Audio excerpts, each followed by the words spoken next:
Ողջույն սիրելի հայրենակիցներ, եթերում Անտապանն է։ Այժմ մենք զրուցելու ենք Եվրատլանտյան ինտեգրացիոն պլատֆորմի նախագահ սոցիոլոգ վերլուծաբան Կարեն Սարգսյանի հետ։ Ողջույն պարոն Սարգսյան։ Շնորհակալ եմ, որ ընդունել եք հրավերը։ Ինչ է կատարվում Հայաստանում, հայտնի փաստաբան Ալեքսանդր Կոչուբաևը բոլոր լրատվամիջոցները այդ մասին գրում են, ամբողջ հանրությունը այդ մասին խոսում է։ Կոչուբաևը, ով մամուլում հայտնի է նաև որպես ընդդիմադիր գործիչների փաստաբան, ձերբակալվել է 2 ամսով, մեղադրանքը վերաբերում էր նրա Facebook-յան մի գրառմանը, որտեղ քննիչներ, դատախազներ, ես փոքրիկ մեջբերում բերեմ, դատավորներ, հոգիները վաճառել են սատանային եւ մի փոքրիկ այսպես ասում են անեծք է պարունակում իր գրառումը, ես աղոթում եմ Աստծուն, որ դուք ստիպված լինեք վճարել այդ պատժի համար, գալիք սերունդների դիմաց եւ այլն, եւ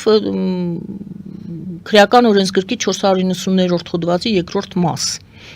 մեղադրանքը դատավորի, դատախազի կամ քննիչի պատվին արժանապատվությանը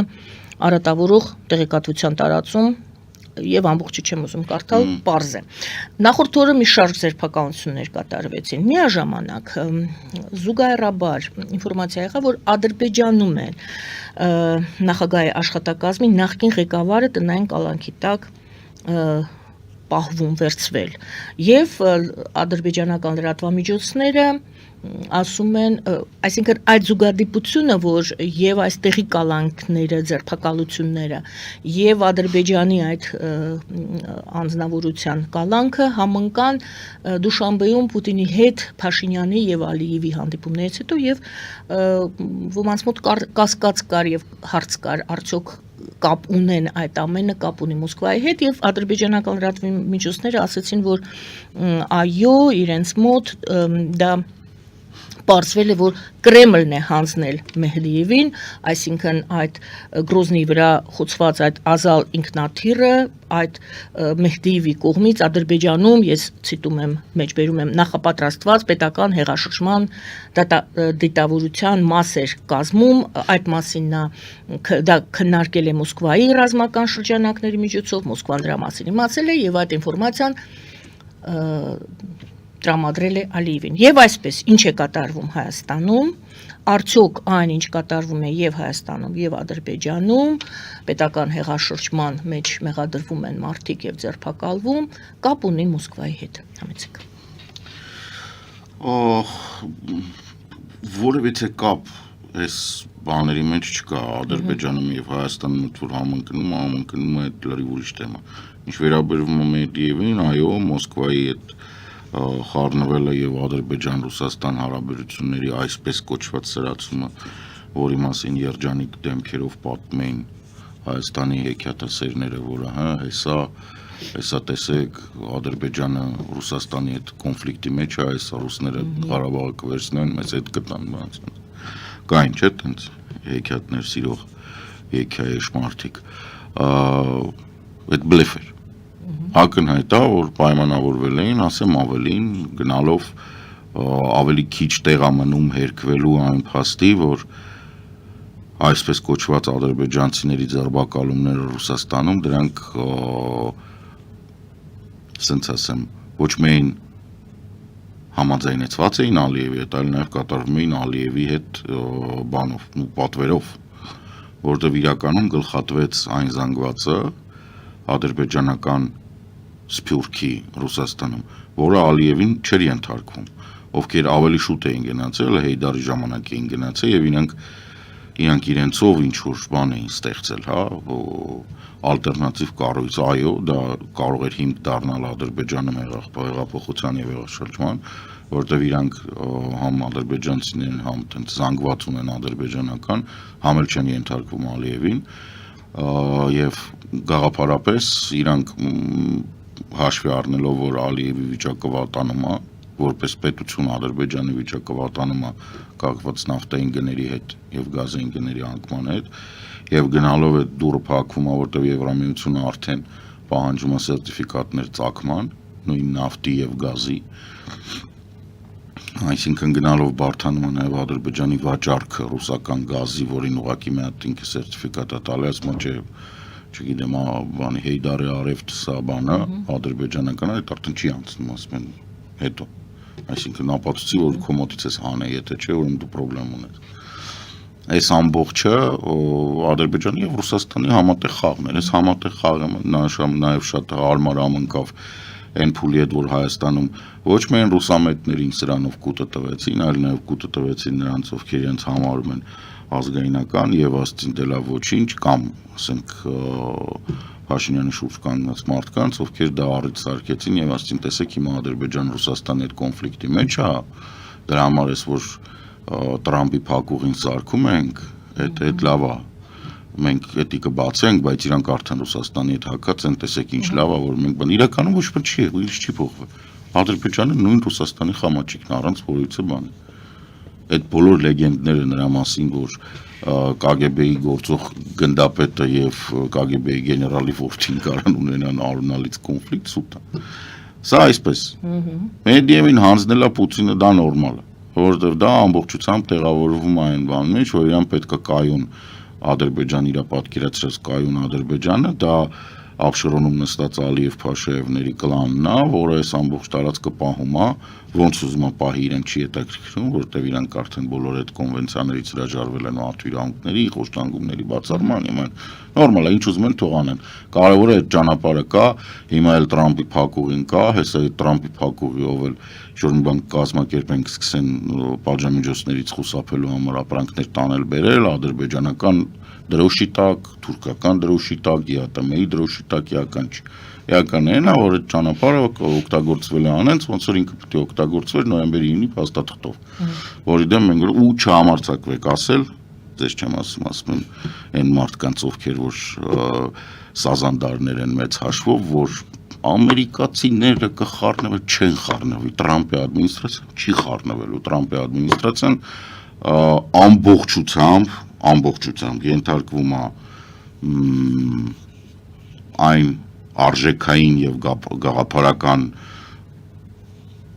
արժեքներին ասեմ։ Չէ, գաղափարական կոնստրուկտներին, որի մեջ դուք չեք կարող ասել, որ իրանք ժողովրդավարության կողմնակից են կամ կողմ են ավտորիտարիզմի կամ տոտալիտարիզմի դեմ պայքարի, որովհետև դուք որ նայեք ինչ է անում Տրամպը ներքին քաղաքականության մեջ, դուք կհամոզվեք, որ ներքին քաղաքականության մեջ ինքը անում է այն, ինչ որ Պուտինը անում էր 2000-ից մինչև 2007 թվական մի քիչ արագացրած։ Դատավորներ ծեծել, սենատորներ ծեծել, քաղաքներում զորք մտցնել, մարդկանց զորքով խոշտանգել եւ այլն, միգրանտներ շպրտել դուս նա ազգային գվարդիայով, այսինքն Տրամպի ներքին քաղաքականությունը բանը, ինչ վերաբերում է իր արտաքին քաղաքականությանը, դա էլ տեսանք, ասենք նույն Համասը փաստացի կրեց պատերազմ, որտեղ ենք 20 կետը, որ Տրամպը հաստատել է, որի համար իրան կնեսետում կանգնած ծափեին տալի, դա իմ մոտ զարման կառաջացրեց։ В общем, բոլորը մնում են իրանց բանը։ Գազայի հատվածում ստուգված, չակերտը ոնց պետք է ստուգես, ստուգված ոստիկանություն արինելու, չգիտեմ, այնտեղ ինչ որ իսրայելական զորքը դուրս է գալիս, գազայի հատվածը, այսինքն Համասը հաղթեց, Իսրայելը բան չստացավ դրա դիմաց։ Ստացավ 1800-ից մինչև 2000 մարդ կոտորված, որոնցից 200 քանիսը դա բաներն էին, սկզբից հոստիջները, պատանդ վերցվածները, մնացածը զինվորները, ու վերջ, գազան քանդեցին, հետո ինչ։ Գազայում ապրող մարդիկ իրենք դրանից շատ չեն նեղվել, մի հատ եք սարքեն, փողը կա, բանը կա, ամեն ինչ կա, Պաղեստինը ճանաչվեց ամբողջ աշխարհի դեմ։ Իսրայելը փաստացի վարչապետը պաշտպանության նախարարը դարձան ռազմական հանցագործներ Հաագայի տրիբունալի համար պահանջվող։ Սեպտեմբերի առաջի շաբաթին ՄԱԿ-ի ցեղասպանությունների բանի այդ կանխարգելման կոնվենցիայի շրջանակներում Իսրայելը 5 կետից 4-ով ճանաչվեց մեղավոր։ Այսինքն այնտեղ արդեն ցեղասպանության բան կա։ Էս հիմա դե Տրամպն է, ձեզ թվում է Տրամպը ինչ անելու, փագելու է Ռուսաստանի ճանապարհը։ Ինքը քնած տեղը երազում է, որ հեսա պատերազմը մի օր շուտ բրցնի, որ Ռուսաստանի հետ սկսի առևտուր անել։ Մոռացել եք ոնց էր ծափ տալի անկորիջում Պուտինը։ Երեկվա Պուտինի հետ զրույցն էլ ասեց, շատ ժամանակ կորցրեցինք նրա վրա, որ խոսում էինք Ռուսաստան Միացյալ Նահանգների միջև առևտուրը Ուկրաինայի պատերազմի ավարտից հետո։ Էդ էլ ձեզ օրինակ, Պուտինը հերթական անգամ քյաֆեց, խափեց, Հասկանում եք, Տրամպը ունակ չի, ինքը արժեքային իր համակարգում, ինքը գոլֆ խաղացող է, շատ վատ բիզնեսմեն է, շատ վատ գոլֆ խաղացող է, նարցիս է, եւ մեծ հաշվով հոգեկան շեղումներ ունի իր սեփական այդ մեծարման շատ լավ բանակցություններ վարող եմ։ Ահա, այդ իդեպ ցուցանիշ է, մարդով շատ լավ ըստ իր կարծիքի բանակցություններ է վարում, հիմնականում տեղեր կուտաուտում։ Այսինքն այդ ինչ էր եղել 2 օր առաջ Ռուսաստանը հնարավորություն չուներ, որ Ռուսաստանը պետք է ոչնչացվեր եւ Զելենսկին պետք է հարված էր եւ հիմա տոմահավքներ ենք տալի, որ կամ կտանք կամ չենք տա, բայց արդեն նենցա որ հարց չկա Զելենսկին ինչ ուզում անում, սա ամեն ինչ նորմալ էր 2 օր առաջ, բայց Պուտինը զանգեց ու հիմա դու բանակցիր ու դա տենց չի։ Ասում տոմահավքները ինձ էլ են պետք, ես դեռ չգիտեմ ինչ անեմ, մենք էլ մեզ էլ է պետք դա եւ սանկցիաներն էլ ժամանակը չի կարող ճիշտ չենք անում հիմա։ Դե հենց է դա, այսինքն Պուտինը հաղթեց այսինքն։ Իհարկե։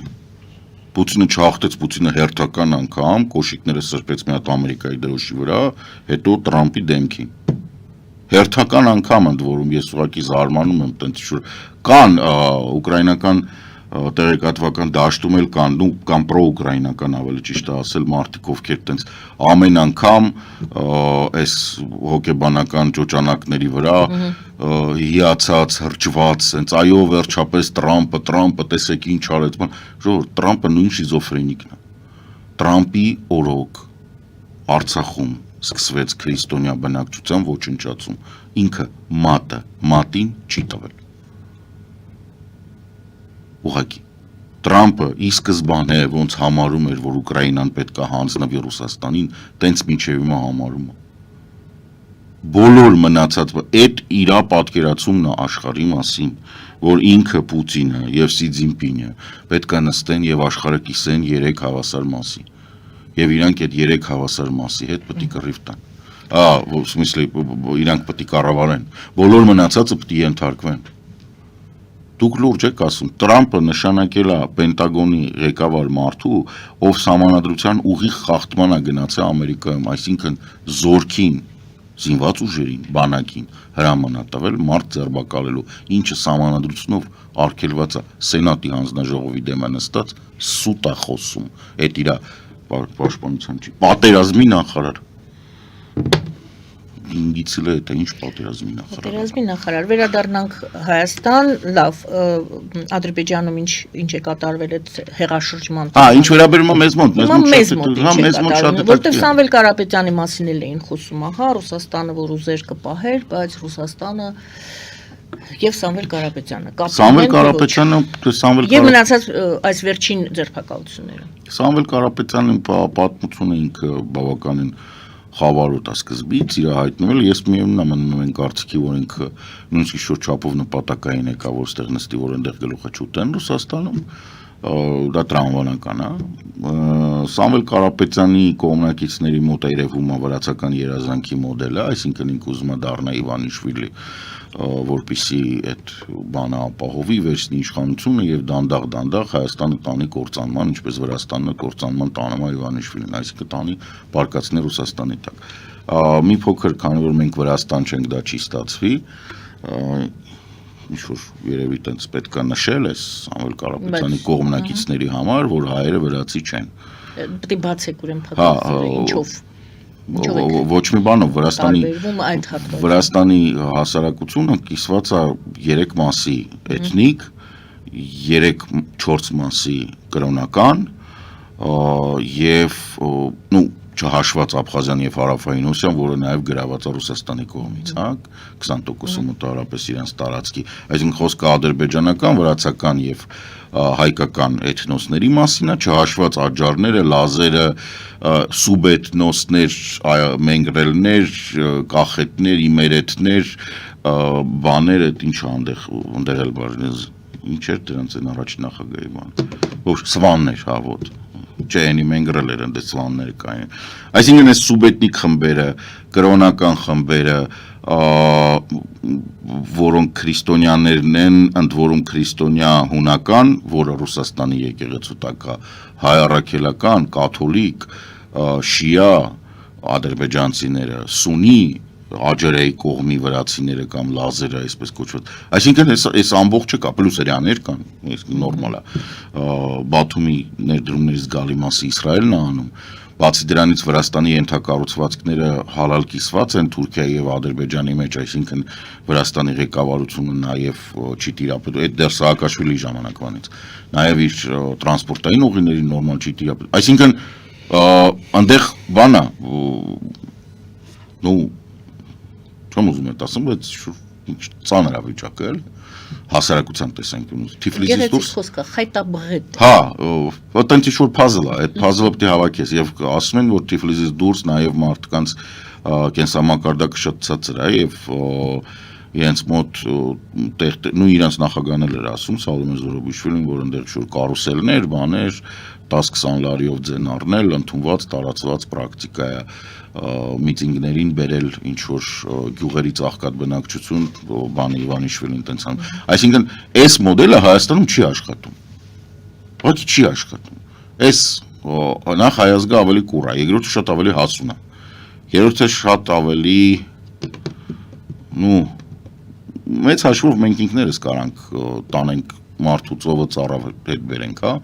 եւ մոտեցումը, որը հիմնականում Ռուսաստանի չնայած այնտեղ մեկ-մեկ դեպի արևմուտք գնացածների մոտ արկում, բայց այնտեղ մի քիչ ավելի քիչ է, եթե նրանք ինտեգրվել են արևմտամոն, բայց Ռուսաստան գնացողները, ովքեր որ գնացել են Ռուսաստան երկար մնացել են, իրանց մոտ ինչ-որ sense բան է առաջանում, իրանց թվում է իրանք շատ շուստր են, ստեղ մնացածներից շուստր են ու բան ու դրա համար իրանք կարողացել են, դրա համար իրանք կարան ստեղ կան բան կրկին ուզում եմ իրանց հիասթափեցնեմ ու թողականների նող անեն դուք ոչ թե շուստր եք, այլ դուք այնքան թույլ եք, որ դուք ստեղից թռել եք։ Իսկ մենք մնացել ենք։ Հետևաբար ստեղ է այդ ուժի կենտրոնը, ոչ թե Ռուսաստանում։ Դուք Ռուսաստանում գնացել եք, քյալ եք խափել, թողեք սարք։ Հաջորդ թեմաներին Գալուզինն է, այսպես մեկ էլ հանկարծ երկար ժամանակ Ռուսաստանը ոչ մի ձևով այդ թեմային չէր անդրադառնում հայ-ադրբեջանական բանակցություններին եւ Թրամփը ասում էր ես կանգնացրել եմ պատերազմը եւ Ռուսաստանի փոխարտգործնախարար Գալուզինը նորից առաջարկում է, ասում է դե փակագծերում չի ասում, ենթադրվում է, որ դուք ոչ մի բան դեռ չեք ստորագրել, այդ նախաստորագրածը կարելի ասել ոչ մի բան չկա։ Վերջնական համաձայնագրի խաղաղության համաձայնագրի ստորագրումը եկեք Ռուսաստանը հարթակ տրամադրի, ընդ որում հաշվի առնելով Ռուսաստանի, Հայաստանի, Ադրբեջանի ղեկավարների եռակողմ հայտարարությունը։ Հենց այդ եռակողմ հայտարարությունը արդեն ոնց որ բան է, լույսը վառվում է, 9-րդ կետն են իրենք հիշեցնում անընդհատ, եկեք այդ տրամաբանությամբ վերջնականապես խաղաղության համաձայնագիր ստորագրեք, ասում են նա, եւ ընդգծել է Ռուսաստանը մեծ եւ արդյունավետ դեր է խաղացել Երևանի Բաքվի միջև կարգավորման գործընթացում։ Այստեղ եւս Ռուսաստանը մեծ դեր է խաղացել Արցախի էթնիկ զտման, Հայաստանի դավաճանության հարցում, Ադրբեջանին զենքզինամթերք եւ քաղաքական եւ բարոյական աջակցություն տրամադրելու հարցում կանգնացնելու, որովհետեւ ասում են պատերազմ էս կանգնացրել, բայց կանգնացրել է Չէ, պատերազմը կանգնել է այն պահին, երբ Թրամփը պարտվեց ընտրությունները, կապ չունի պատերազմը, այսինքն Թրամփն էլ էր դրա մեջ եւ Բիբի Նետանյախուն էլ էր դրա մեջ։ Ես չգիտեմ, ես ճիշտն ասած հույս ունեմ, որ սա նույնիսկ լուրջ չի քննարկվի, չգիտես ինչի մոտս տպավորությունա, որ մերոնք երբեք sense բանի չեն արձագանքի, չնայած Գալուզինին պետք է ասել տղա ջան, ուրեմն հավաքվի, գնա ռուսական նավի հետևից, մեկ էլ Հայաստանի մասին խոսացել ես, չգիտեմ, ականջներդ կկտրենք։ Բա այդ նվերը ներողություն ճակերտներում, որ արվեց Ռուսաստանի կողմից Կրեմլը հանձնեց Մեհդիևին, Ալիևին, գուցե Ալիևին Ալիևին կարող է, բայց ասենք խնդիրը դե Փաշինյանի մեջ։ Ու վստահ եք, որ Փաշինյանը Չէ, Փաշինյանը, տեսեք, դե Փաշինյանը իհարկե կարա ինքը իրան ոտերից կրակի եւ գնա Մոսկվա, բայց որ գնաց Մոսկվա կարել է չգա։ Վերջնական ստորագրելու համար։ Հա, անդեղը թող մնա, մի հատ հեծանիվ կտանք թող Եռակողմ հայտարարությունների Չէ, չի քննարկվում։ Նույնիսկ եթե լրջորեն սա քննարկվի, այսինքն այս որ հիմա այդ բաները որ կա, այդ մարդիկ ում որ ասֆալտով են տալի ձերբակալում են բան, դատավոր մատավոր, հա, այդ ովքեր որ ձերբակալում են, այդ դրանց սաղ empty թողեն, կան կառավարության նիստի օրը ներկա լինեն, եթե ինչ-որ մեկը չհայհոյի նման բան առաջարկողին, այսինքն եթե չվերցնեն բաժակով ծեծեն բան, ինչ-որ սենց կոշիկ սրբեն վերեն, բոլորը ովքեր դա չեն անում, պետք է ձերբակալվեն։ Սա պետք է լինի միանշանակ Հայաստանի Հանրապետության կառավարություն, իշխանությունում եւ ազգային ժողովում։ Նրանք, ովքեր կոշտ դեմ չեն արտահայտվում այն մտքին, որ գնալ Ռուսաստանի շուրջ ստորագրել, պետք է ձերբակալվեն,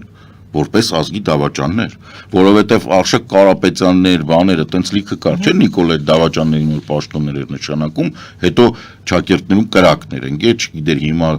մեր դատախազությունը եւ քննչական կոմիտեն ման են գալի, դիմում են տալը Ռուսաստանին, ասում են ձերբակալեք տվեք, չէ՞ տղեկնես չեն կանում։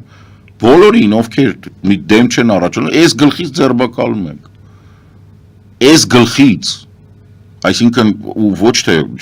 տնային կալանք, բան, չէ, մի անգամից ձերբակալում եք բաներ, տանում եք մտցնում եք 37 թվականին համարժեք խուցեր, որ ասենք 3-4 ամիս հետո, եթե իրանց մասին մոռանան, տուբերկուլոզից մեռնեն։ Անունը ինչ եք դնում։ Սահմանադրական կարգի տապալում։ Որտեղ տանել Հայաստանը Ռուսաստանում ինչ-որ բան ստորագրելու, դա սահմանադրական կարգի տապալում է, որտեղ ընդհուպ մինչև մեղմեղ հեր վարչապետ ասում են, որ հապկը զրոյական է, այս մեզ վնաս է տալիս, չգիտենք ինչի համար է բան, եթե դու Ռուսաստանի ծիրում ես պահում Հայաստանը, բացի դրանից կոնկրետ օրենքի խախտում, որտեղ Հայաստանի Հանրապետությունը ընդունել է օրենք, համաձայն այդ օրենքի Հայաստանի Հանրապետությունը շարժվում է դեպի Եվրոպական միություն։ Եվրոպական միությունում, Եվրոպական միության համար, որպես գլխավոր ռազմական վտանգ հռչակված Ռուսաստանը, ռազմական հանցագործ, մանկապիղծ բանակի գլխավոր գերագույն հրամանատարի ստորագրության հետ կամ իր սենյակում ստորագրված խաղաղության պայմանագիրը եւս համարվում է մանկապիղծների հետ պայմանագրի ստորագրում։ Այսինքն այդ մարդը ռազմական հանցագործ է։ Դու չես կարող գնալ ռազմական հանցագործի հետ բանից կան քեզ։ Խաղաղության պայմանագիրը ինքը ռազմական հանցագործ է։ Իր ստորագրությունը, իր միջնորդությունը, իր ոչ բան չարժեն։ Թրամփի այս վերջին հեռախոսազրույցը եւ վերաբերմունքը Պուտինի հետ երկու, չգիտեմ, ամսից են կարծեմ Վենգրիայում, Հունգարիայում պատրաստվում հանդիպել, չի սրբագրում Ռուսաստանին։ Ոչ, չի սրբագրում, իհարկե չի սրբագրում, որտեվ Թրամփի այն մյուս մտերիմ ընկերը Բիբի Նետանյախուն է, որը եւս ռազմական հանցագործ է Հաագայի տրիբունալով։ Այստեղ հարցեր են առաջանում Թրամփի հոգեկան առողջության եւ ընդհանրապես այդ բանի հետ, հա, ասենք ինքը ոնց է աշխարհը տեսնում։ Իր երկու մտերիմները, ում հետ որ ինքը փորձում է բանալ, երկուսն են ռազմական հանցագործներ են։ Որ ավելի հավանական է, որ ինքն է ռազմական հանցագործ, քան նրանք չեն։ Դե Զելենսկու հետ հանդիպումից շատ բան պարզ կլինի, բայց ոնց որ թե արդեն պարզ է, հա, երևի թե։ Դե ծախել է երթական անգամ ծախես, դե ինքը տենց բանով տեսեք հայտնի է, ինքը ոնց է բանանում, ինքը այդ իր արևին եղում դեղում է, այսինքն ինքը գոված Զելենսկիին ասեց, Պուտինը զանգեց, Պուտինը խուտուտ տվեց, գոված, ինքը ասեց դե էս է ուզում, տեսեք, ես նենց հզոր տղա եմ, որ Պուտինը ինձ զանգում բանանում, իրականում հիմար է, ասեք ոնց կարելի, իդիոտ։ Անձի պաշտամունքի նման բան է, Պուտինը շնորհավորեց ինձ եւ Միացյալ Նահանգներին, Մերձավոր Արևելքում խաղաղության գործում, ասեց, սա դարեր շարունակ երազել են մարդիկ այս արդյունքին։ Ժողովուրդ, այդ անգրագիտությանը թարք տվեք։ Ուրեմն դա ոչ դարեր, ոչ հազարամյակներ։ Հրաների առաջի բաները հայտնվել են Տել Ավիվի տարածքում, Պետեղ Տիկվանը 1886 թվականին, 1886 կամ 85, ոչ մի դարերի մասին խոսք չկա։ Թրամփը փոխանցում է Պուտինի խոսքերը։ Հասկանում եմ, բայց դե այն ինչ որ Թրամփը փոխանցել, նախ Թրամփի ասած նա պետք է տանել դետեկտորի վրա անցկացնել պոլիգրաֆի, որ տեսնել սուտ է խոսում, թե չէ։ Իսկ Պուտինը 100% սուտ է խոսում։ Պուտինը գիտի Թրամփին ինչա դուր գալի։ Ենք ուղղակի խուտուտ է տալի Թրամփին։ Իրան կարևորը հենց հիմա տոմահավք չտան։ որտեղ հենց հիմա տոմավկը խնդիր է։ Ինքը հասել է նրան, որ չեն տալու, Դե վերջ։ հա արդեն այդ հարցը ոնց որ թե Դե որ այդ հարցը լրագրողի բաղվել է արդեն, հարցին նա պարզ ասեց, այդ տոմահավկները մեզ էլ են պետք, ես չգիտեմ, տամ թե չտամ դեռ եւ այլն։ Ասպա Փաշինյան։ չտվող չկա վատ ուզող։ Եկեք գովազդային ընդմիջում հայտարարենք եւ հետո տեսնենք թե Փաշինյանը այդ թրիփի ուղի, որը դուք փակ ուղի անվանեցիք այսօր, բարձաբանեմ, որ այդպես չի կոչվում, թրիփի ուղի է կոչվում, նախագծի շրջանակներում հաղորդակցությունների ապաշրջափակման մասին մի փոքրիկ մեջբերում եմ ներկայացնելու, գովազդը եթերում սիրելի հայրենակիցներ, մնացեք մեզ հետ։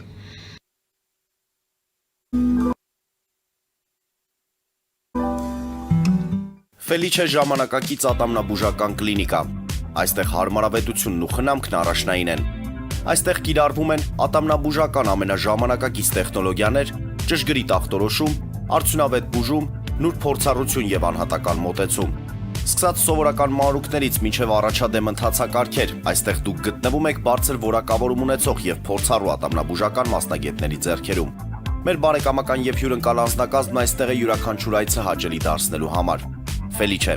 ձեր առողջ եւ ամենաերջանիկ շպիտը սկսվում է այստեղից։ Եկեք եւ բացահայտեք նորարարության փորձագիտության եւ կարեկցանքի կատարյալ համադրությունը։ Երևան շիփինգ, սենսացիան ստեղ, հա? Այո, ճիշտ եք եկել։ Սանդրոցներ Երևան ուղարկելը $2.99 օթանավով։ Այո, Իսկ եթե դոլար ուղարկես, դոլար ստանան։ այո, Իսկ որ տանեն տուն հասցնեն, էլի մի տոկոս, հա? 2%։ Ասա ծրի է, էլի։ Ժողովուրդ սենսացիա, ծրի է։ Նորթ Հոլիվուդ,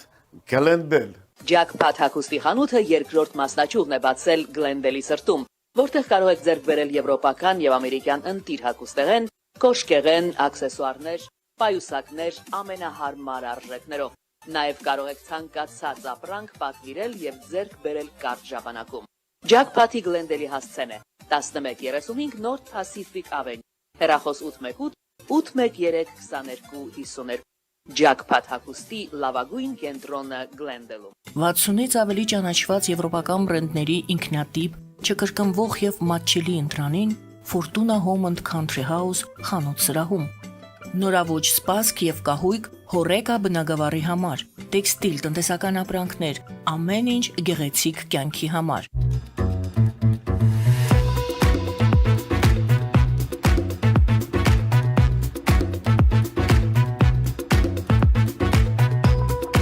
Արարատ ռեստորան, ընտանեկան եւ ընկերական ժամանցի լավագույն հասցե, սիրված արտիստներ, հյուրընկալ մթնոլորտ, հարուստ ճաշացան, անմահական խորտիկներ, Արարատ ռեստորան, հասցեն անփոփոխ, սիրով սպասում ենք ձեզ։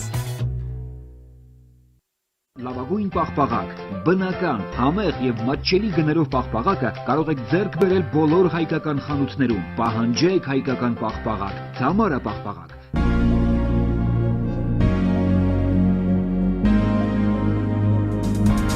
Տպագրեք ձեր գիրքը Նոյան տապան տպագրատանը, ինչպես նաև թերթեր, ամսագրեր, բուկլետներ եւ այլն։ Հասցեն քաղաք Երևան, Իսահակյան 28 առաջին հարկ։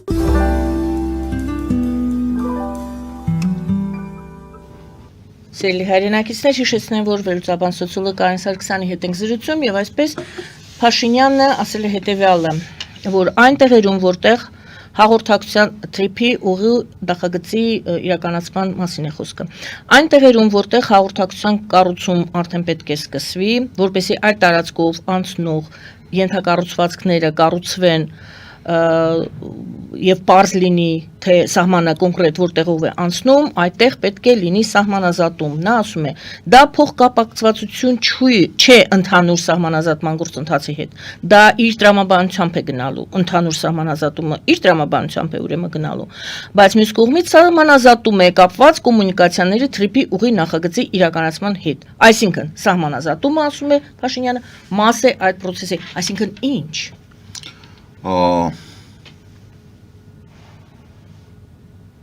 Տեսեք,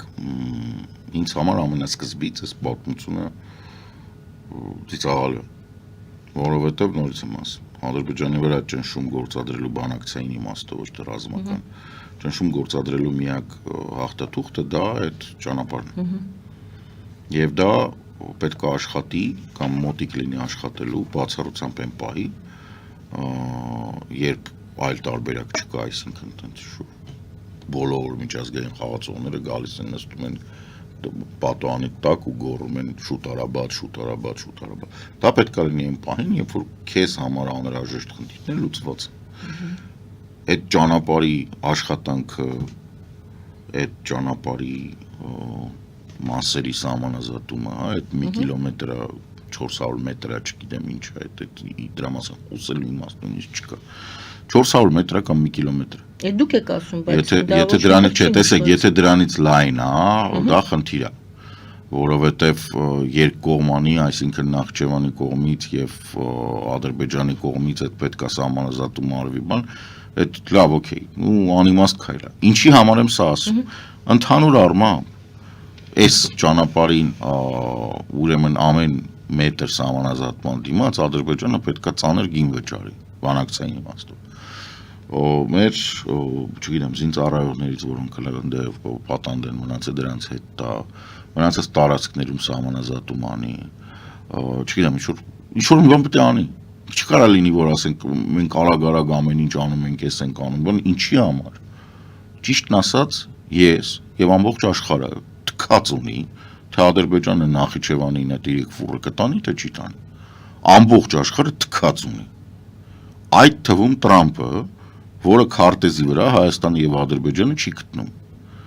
Տրամպի պատվիրատուն Նետանյահուն էր։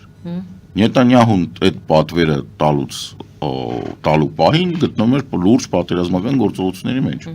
Հիմա այդ լուրջ պատերազմական գործողությունները Իսրայելին հասցրել են այն օրի, որ ինքը փաստացի հանձնվել է Համասին, այսինքն ինքը վերադարձրել Համասը, որ այդ հոկտեմբերի 7-ը արեց, ասեց ինչքան ձերբակալվածություն է սաղին բաց թող։ Հիշեցնեմ, որ պատերազմը տենց էր վերջացել։ Այսինքն ով ձերբակալված Իսրայելում կար, սաղին բաց թողը։ Այսինքն Համասը հասել է իր նպատակին։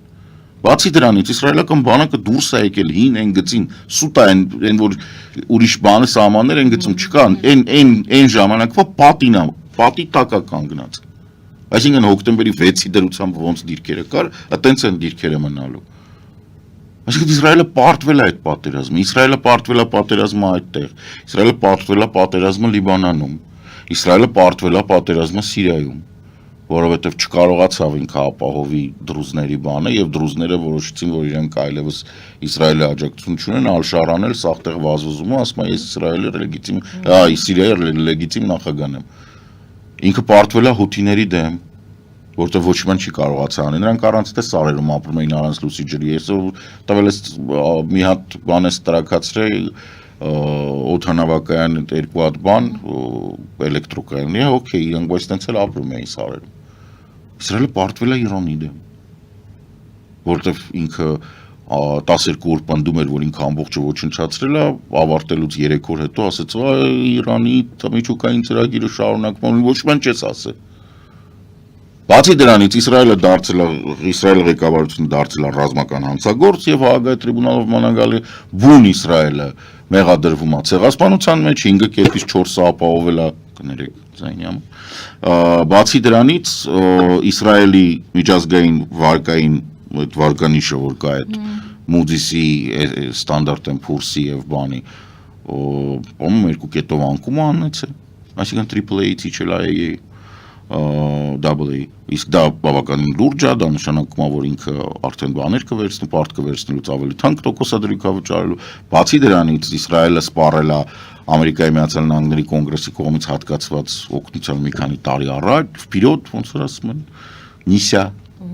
նիսիա է արել։ Հիմա մենք ունենք ինչ ունենք։ Այս ամբողջ պատմության մեջ խոսել նրա մասին, որ այդ Տրամպի փակողին ինչ-որ մեկին պետք է սուտ է, Ադրբեջանին է պետք, Ռուսաստանին է պետք, Թուրքիային է պետք, օքեյ, իրանք թող վճարեն ուրեմն դրա համար։ Թուրքիան թող սահմանը բացի։ Իսկ ինչու չի բացում։ Իսկ արդյոք Նիկոլ Փաշինյանի խաղաղասեր, մանդելայական ոճի մեջ մնացած իշխանությունները երբևիցե տենց չոր հարցը դրել են։ Ոնց եք պատկերացնում Նիկոլ Փաշինյանը չորով հարցը դնում Էրդողանի դեմը։ Շատ ասում են, որ Էրդողանի վրա ճնշում կա, որ բացի Չէ, սահմանը Էրդողանի վրա ճնշում կա Եվրոպայից։ Այո, Եվրոպայից։ Իսկ Նիկոլ Փաշինյանը գնում է ուր։ Ճիշտ է։ Դուշանբե։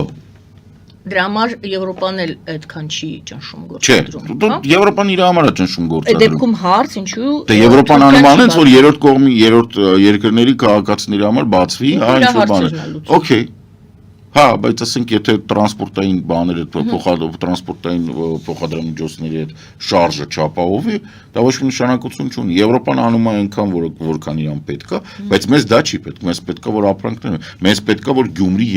երկաթ գիծը աշխատի։ Այնուամենայնիվ, դուք Հայաստանի այսպես գնդակը տվեցիք Հայաստանի ձեռքը այդ հարցում։ Իսկապես հայ-թուրքական սահմանի բացումը գնդակը Հայաստանի ձեռքին է, թե Թուրքիան չի բացում։ Չէ։ Так թեման որն է։ Մենք ինչ-որ բան ա ուզում, չէ՞ Ալիևը մեզանից։ Ասում է եկեք շուտ ստեղ սահմանագծենք, դա շուտ աշխատի, որ ես կարողանամ, ասենք, չգիտեմ, հերոին ու կոկային բերեմ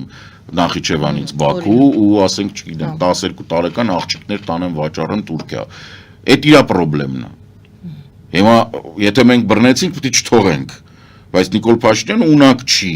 այնպիսի մի իրավիճակ միջազգային ստեղծել, որտեղ ինքը ռիսկ կանի, այդքան ողնաշարք ունենա բռնի դա։ Այդ բռնելու համար պետք է հեծանիվ չքշես, պետք է տանկ քշես։ Տարբերություն կա հեծանիվի եւ տանկի մեջ դրանում։ Չէ, լինում են զորքեր, որոնք հեծանիվով են քշում։ Բայց դա հաստատ Նիկոլ Փաշինյանը չի։ Պատկերացրեցի մեր Երևանի փողոցներով։ Չէ, Երևանի փողոցներով չէ, կա բան, Բաղրամյանի անվան բան, Բաղրամյանում կա բան։ Փաշինյանը Պոլիգոն կա, բան կա։ Ինչ ուզում ա, թող վազ կանի։ Լավ, կատակը մի կողմ, դուք այնուամենայնիվ խնդիրը հետևյալն է, եթե ուզում եք, ախպեր։ Ձեր կարծիքը։ Ալիևին հարցը սենց է դրվում, ուզում է շուտ լինի։ Okay, ուրեմն դու գնում ես բանին, Էրդողանին ասում ես, որ սահմանը բացում է։ Այսինքն հիմա պայմանն էլ այդ թրիփի ուղին բացելն է, որ Թուրքիան բացի սահմանը։ Ինչու կապեցիք այդ սահմանը։ Դուք մի բան պիտի ստանանք դրա դիմաց, թե չէ։ Մենք ենք էլի չենք ուզում, որ բացվի սահմանը, ոչ թե Թուրքիան չի բացում սահմանը։ Չէ, Թուրքիան չի բացում, բայց եթե մենք պետք է ոչինչ չստանանք տրիպերի համար, որ տրիպեր ենք վարակվում, դա անիմաստ է։ Այսինքն այդ ճանապարհը բացելու համար սահմանագծումը պետք է լինի։ Ալիևին պետք է այդ ճանապարհը։ Okay, ընկեր, քեզ պետք է դու ապշերոնցի ուխտ։ Գնա անատոլիացի ոչխարին, չոբանին, ասա որ բաց։ Հայաստանի սահմանը բաց, որ ստեղ սահմանագծի, որովհետև միևնույն է երկաթգիծը չի աշխատելու։ Իրանք չեն պատրաստվում երկաթգիծ կառուցեն մինչև երազք։ Սուտ է դա։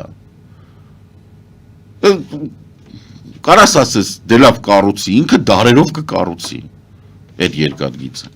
Մի փոքրիկ այսպիսի ինֆորմացիա Էրդողանը ցավակցություն հեռախոսով ցավակցություն է հայտնել Կոստանդնուպոլսի պատրիարք Սահակ Մաշալյանին։ Նրա հոր մահվան կապակցությամբ հայրը 93 տարեկան էր։ Այս ուշադրությունը, այո, Էրդողանի կողմից ոնց որ թե միշտ եղել է, ճիշտ է։ Նու հա։ Պոլսու հայկական համայնքը միշտ եղել է ուշադրության կենտրոնում Էրդողանը։ Բան չկար անել։ Էրդողանի օրոք էր, որ չգիտեմ, Թուրքիայի պետական ռադիոհեռուստաընկերության եթերում հայկական ծրագրեր առաջացան։ Ոչ ոք չկար ասել։ Ասենք հայերեն թերթերը հրապարակվում, բան ինքը բան չի անում, այդ կոնֆլիկտի չի գնում։ Առավելից Մաշալյան իրան մտերիմ մարդ է, այսինքն երբ որ նշանակվեց խոսակցություններ կան, որ մտերիմ։ Էրդողանի ու պետք է հասկանալ, որ Թուրքիան դա Ադրբեջան չէ, Ադրբեջանը թափթփուկներ են։ Այսինքն իրանք բառից բուն իմաստով թափթփուկներ են։ Իրանց համար հայատյացությունը միակ բանն է, որ կարաս ասես, որ սա ադրբեջանցի է։ Դա հայատյացությունն է։ Թուրքիայում նման բան չկա, Թուրքիայում դա հայերը նույնպիսի քաղաքացիներ են Թուրքիայի Հանրապետության։ Վերջին հարցս Բրիտանիան այս շաբաթ էր այդ ինֆորմացիան, որ զենքի էմբարգոն հանեց եւ Հայաստանից եւ Ադրբեջանից, նա հայտարարությունը այսպեսին էր, որ եւ ԵԱՀԿ Մինսկի խումբը մենք լուծարեցինք եւ դուք արդեն դեպի խաղաղություն եք գնում, տեսնում ենք, որ ամուր են ձեր հարաբերությունները լավ են, դրա համար էմբարգոն հանվեց։ Եկեք դիտարկենք այդ գլոբալ դեպի Եվրոպա դուք ասում եք շարժ Հայաստանը պետք է շարժվի դեպի Եվրոպա, Եվրամիություն, դեպի Եվրամիություն ներողություն։ Մեր փոխհարաբերությունները այս շաբաթ նաև հետաքրքիր ինֆորմացիա եղավ Ալիևը Ֆրանսիայի նոր դեսպանին հետ զրույցում ասեց հայտարարեց որ այ մեր թյուրիմբռնումները ուրեմն Ֆրանսիայի հետ դրանք էլ են վերացել մենք հիմա արդեն իրար հետ ընդհանուր ծրագրեր ենք անում այսինքն Ադրբեջանը եւ Հայաստանը Ալիևը եւ Փաշինյանը նոր քաղաքականություն են վարում ավելի Եվրոպան ավելի մեծ ուշադրություն է դարձնում Ադրբեջան-Հայաստան այս երկու երկրներին ինքը միասնական է վերաբերում եւ այս երկու երկրները արձագանքում են այդպիսի հարաբերություններին թե առանձին Ադրբեջանը իր հարցն է լուծում եւ Ռուսաստանի հետ եւ Եվրոպայի հետ Հայաստանը իր հարցերն է լուծում Տենց բան չանենք որ կապ չունի Բրիտանիայի հայտարարությունը կապված է նրա հետ, որ Ադրբեջանը ունի գումար եւ Ադրբեջանը մեծացնում է իր ռազմական բյուջեն, Բրիտանիան ուզում է իր ունեցվածքից մի քիչ ծախի։ Թող աշխատի, որովհետեւ ինքը ռազմական բյուջեի առումով, քան որ ուկրաինական կողմի շատ օժանդակում մի փոքր խնդիր ունի ֆինանսավորման, առավելևս որ տնտեսության վիճակը այդքան լավ չի։ Ինչ վերաբերվում է Ադրբեջանի եւ Ֆրանսիայի միջև հարաբերությունների Parallel նոր դեսպան է ասել է ու չի ստորագրել տակ Հայաստանը եւ Ադրբեջանը դրանք անտագոնիստներ են այսինքն որովհետեւ պարագայում իրանք նույնտեղ չեն կարող գտնվել ոնց որ նավթն ու լուծկին բայթելու է Հայաստանի եւ Ադրբեջանի միջև չի կարող լինել խաղաղություն ադրբեջանցիները 30 տարի ծնվել մեծացել են մորկաթի հետ կերել են որ իրանք պիտի հայերեն մորթ Ադրբեջանական պաշտոնական քաղաքականությունը Հայաստանի ոչնչացմանն է ուղղված։ Ադրբեջանի ամենամտերիմ դաշնակիցները Ռուսաստանը եւ Պակիստանը եւս ուզում են, որ Հայաստանը ոչնչանա։ Թուրքիան դաշնակից չի, ալի Թուրքիան գործընկեր է։ Թուրքիան դեմ չի, որ Հայաստանը ոչնչանա, բայց Թուրքիան մատեմատիկ չի տա դրա համար։ Որտեւ Թուրքիայի վրա կախված է ցեղասպանություն։ Իսկ սրանց վրա ոչ բան չկա, իրանք լվացվել են անցել, Սումգայիթ, Բաքու, Արցախ, բան լվացվել են անցել։ Դրա համար եմ ասում։ Ադրբեջանը եւ Հայաստանը ոչ միայն չեն կարող բարեկամներ լինել, իրանք նեյտրալ չեն կարող լինել։ Ադրբեջանցիները եւ հայերը երրորդ երկրում խուսափելով այդ երրորդ երկրի քրեական օրենսգրքից կարող է իրար չմորթեն։ Բայց Հայաստանը եւ Ադրբեջանը ուղակի ժամանակ են վատնում որ ամեն մեկը ուժեղանում որովհետեւ սա խաղաղություն չի սա ինչ որ ժամանակով պատերազմի հետաձգում Այս նույն Բրիտանիան որը զենքի էմբարգոն հանեց նույն արևմուտքը այդպես է տեսնում ինչպես դուք ներկայացրեցիք թե նրանք չեն պատկերացնում խորությունը այդ Եթե Բրիտանիան մտածեր որ բան ինքը կասեր եկեք ես ներդրում անեմ ձեր մոտ դատակենտրոններ բացեմ նավթի հանքերը ավելի կանաչ սարքեմ ձեզ օգնեմ որ Կասպից ծովը չնվազի ձեզ ոնց է թվում մարտով վստահ որ պատերազմ չի լինելու զենք կառաջարկի ծախի Մարդը զենք է ծախում, չէ։ Զենքը ծախում է նրա համար, որ պատերազմ է, սպասվում է։ Բացի նրանից, որ գլոբալ պատերազմ է սպասվում, Ռուսաստանը ընդդեմ ՆԱՏՕ-ի։